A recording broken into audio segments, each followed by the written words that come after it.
100 yildan keyin uzoq 2125-yilda bizni hech birimiz bu dunyoda bo'lmaymiz. Bizni bilgan va sevgan insonlar ham biz bilan birga ketgan bo'ladi. Biz shunchalik ehtiyotkorlik bilan qurgan uylarimizda begona odamlar yashaydi.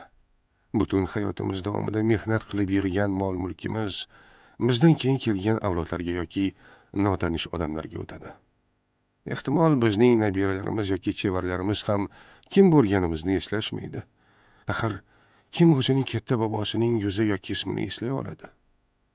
Biz ketganimizdan so'ng bir necha yil o'tib, do'stlarimiz va yaqinlarimiz ham biz haqimizda unutishadi.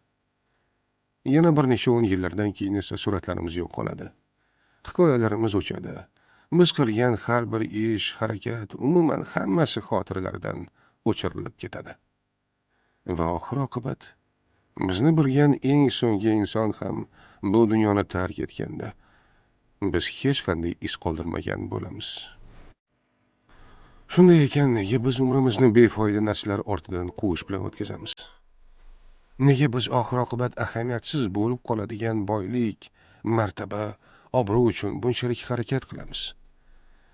Aslida haqiqatan ham muhim bo'lgan narsa bu yaqinlarimiz bilan birga o'tkazgan samimiy damlar, birgalikdagi sayrlar, iliq quchoqlar, sevimli insonlarimizga aytgan yaxshi gaplarimiz, qilgan amallarimiz va savob ishlarimiz.